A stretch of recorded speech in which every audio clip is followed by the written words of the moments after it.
Bismillahirrahmanirrahim. Assalamualaikum warahmatullahi wabarakatuh. Dan selamat pagi, selamat siang.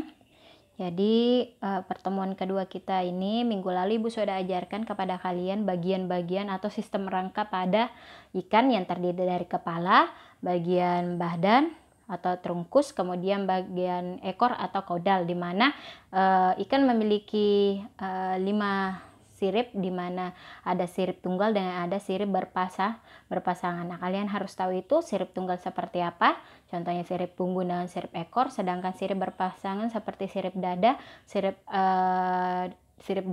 perut dan sirip anal. Jadi kalian harus tahu ada dua jenis ikan, ada ikan bertulang sejati dan bertulang rawan. Nah, itu sudah Ibu jelaskan pada video sebelumnya. Kita lanjut pada video yang kedua.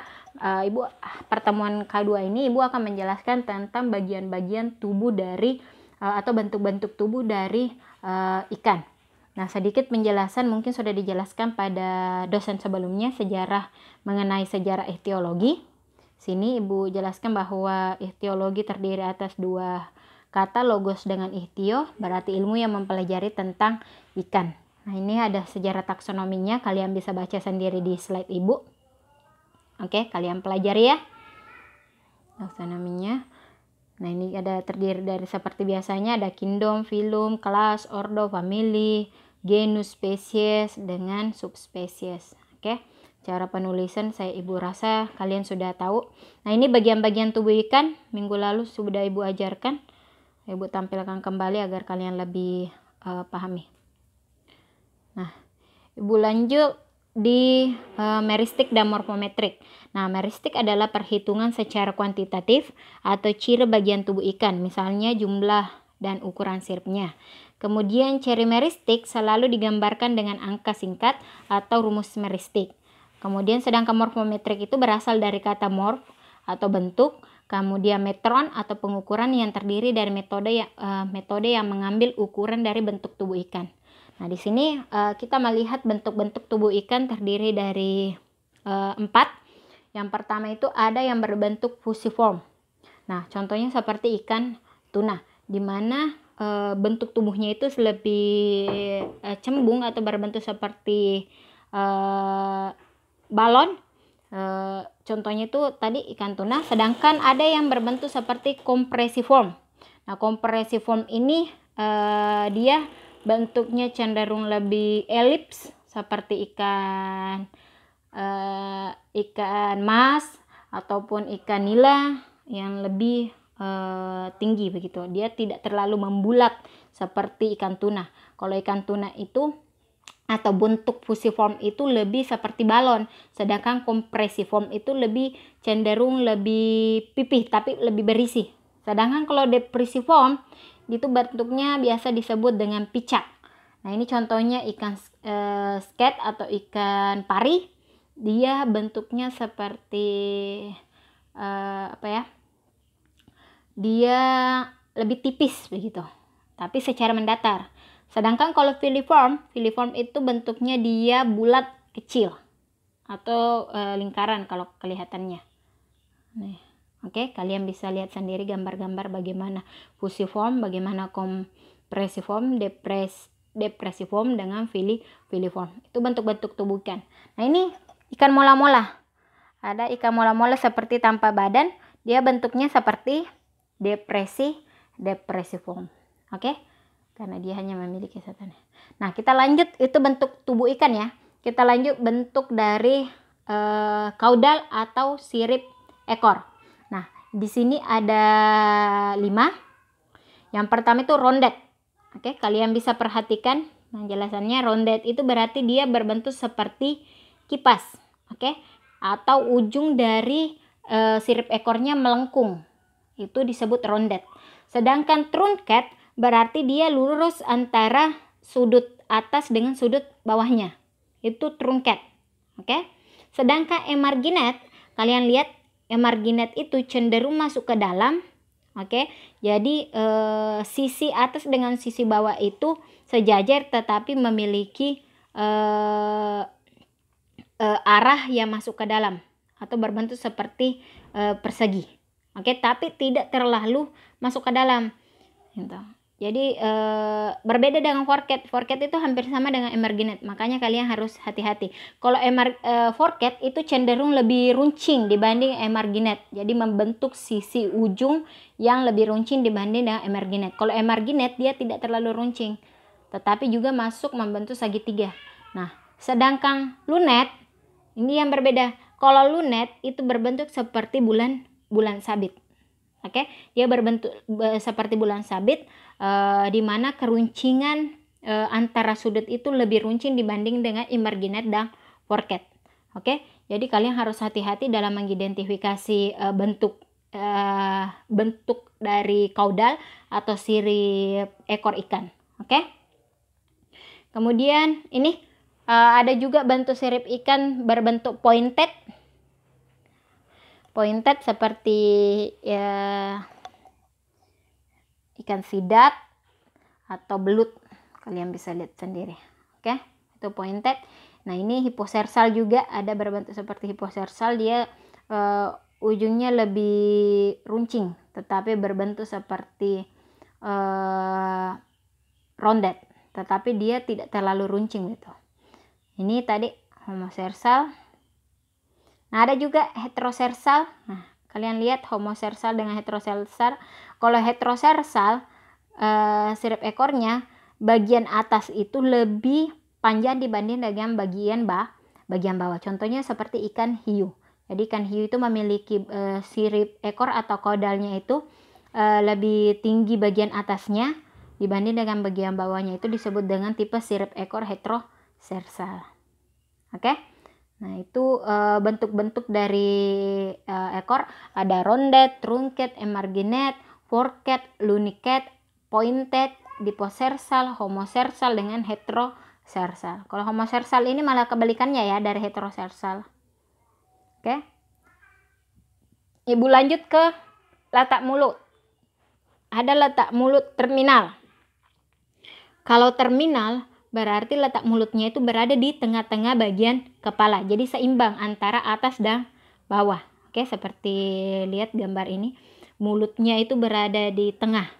Jadi seimbang antara, tidak ada yang tidak dominan ke atas ataupun tidak dominan ke bawah. Tapi seimbang antara atas dan bawah, itu terminal. Berada di bagian tengah. Nah, ini superior, subterminal superior. Nah, kalau subterminal superior berarti arah mulutnya, kalian bisa perhatikan mulut bagian bawah itu lebih lebar atau lebih besar dibanding dengan mulut bagian atas. Kemudian dia mendongak ke atas. Itu namanya subterminal superior. Jadi mulutnya itu berada di tengah, tapi bagian bawahnya itu lebih lebar dibanding dengan bagian atas. Jadi itu disebut subterminal superior. Nah, berbeda dengan subterminal inferior. Ini terbaliknya nih, subterminal inferior. Dia mulutnya berada di posisi tengah, tapi bagian atasnya itu atau mulut rahang atasnya itu lebih lebar dibanding dengan rahang bawah. Itu disebut subterminal inferior. Oke, jadi subterminal inferior kebalikan dari subterminal superior. Sama-sama di tengah, tapi kalau superior itu bagian bawah yang lebar, sedangkan inferior itu bagian atas yang lebih besar. Oke. Nah, ada pula pembagian mulut. Ada mulut yang bisa disembulkan dengan ada mulut yang tidak dapat disembulkan. Nah, apa arti maksud di sini? Jadi ada jenis-jenis ikan tertentu yang bisa melebarkan atau kalau kata lain ya, kalau manusia berarti mulutnya lebih monyong begitu. Jadi mulutnya lebih bisa maju ke depan dibanding kemudian bisa kembali. Nah, contohnya seperti apa? Kalau kalian lihat ikan nila, kalian tarik mulutnya itu bisa lebih elastis gitu. Dia bisa disembulkan, bisa maju dengan bisa tidak. Jadi ada jenis ikan yang bisa menyembulkan mulutnya, ada juga tidak. Itu tergantung pada jenis makanannya. Apakah ikan itu termasuk herbivora ataupun karnivora. Nah, ini ada gigi dan tulang dalam mulut. Nanti dijelaskan pada pertemuan selanjutnya bagaimana ada giginya berada di tengah nih. ada formernya. Sedangkan kalau beberapa jenis ikan juga tidak memiliki former. Oke, bagian gigi tengahnya. Nah, ini jenis-jenis giginya, bentuknya. Mungkin kalau kita praktikum nanti kalian ambil contoh ikan, kemudian kalian identifikasi bagaimana kondisi mulut atau giginya. Ini bagian-bagian insan, ibu rasa kalian sudah diajarkan di pertemuan sebelumnya bagaimana sistem pernafasan pada ikan. Oke, itu aja. Bagaimana kita bisa mendeskripsikan atau mengklasifikasikan jenis-jenis atau bentuk-bentuk tubuh dari ikan.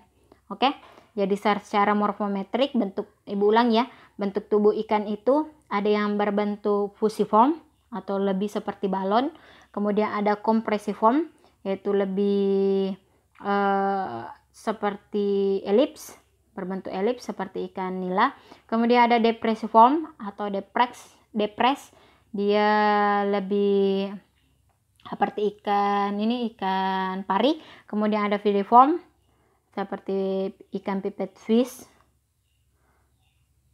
fusiform, torpeda, ada ikan mola-mola contohnya. Nah, ini jenis-jenis dari ekor atau caudal atau sirip ekor, sirip belakang dari ikan. Ada rondet seperti kipas, ada trunket, dia lurus antara ujung atas, sudut atas dengan sudut bawahnya.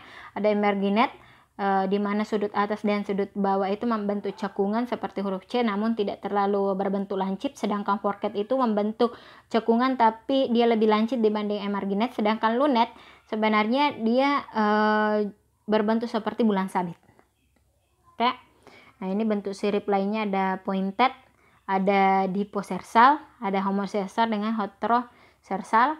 Kemudian bentuk mulutnya ada terminal yaitu berada di tengah, tapi ada subterminal superior di mana bagian bawah mulutnya itu lebih besar dibanding dengan bagian atasnya, sedangkan interior itu bagian mulut bagian atasnya itu lebih, rahang atasnya itu lebih besar dibanding dengan bagian bawahnya. Kemudian ada juga jenis ikan yang dapat disembulkan dan tidak dapat disembulkan. Oke. Itu saja jenis-jenis bentuk tubuh ikan. Kalau ada pertanyaan silahkan tanyakan di mall atau WA ibu, silahkan, terserah kalian. Kemudian ibu kasih tugas kepada kalian untuk pertemuan ini, kalian harus mencari 2 jenis ikan, dimana ikan tersebut kalian harus mendefinisikan bagian-bagian tubuhnya, bagaimana bentuk tubuhnya. Oke, bagaimana dia bentuk tubuhnya, apakah fusiform, coliform, depressiform atau filiform. Kemudian bagaimana bentuk ekornya, caudalnya, apakah dia rondet, trunket, emarginet, kemudian pointed, hiposersal atau heterosersal. Kemudian bagaimana bentuk mulutnya, apakah bisa disembulkan atau tidak, apakah subterminal inferior atau superior. Oke, kalian cari 2 jenis ikan, kemudian sertakan klasifikasinya. Kemudian dari jenis ikan tersebut, misalkan jenis ikan mas. Oke, kemudian kalian kasih bahasa Latin, kemudian kalian kasih gambar utuh ikan tersebut, kemudian klasifikasi ikan mas. Setelah itu kalian perbesar bagaimana bentuk tubuh ikannya. Kemudian kasih lagi gambar bagaimana bentuk ekornya, sirip ekornya, apakah dia rondet. Kalian zoom ya, kalian zoom bagian gambar sirip ekor. Kemudian kalian lanjut lagi letak mulutnya, kalian zoom bagian kepala, apakah dia terminal, subterminal.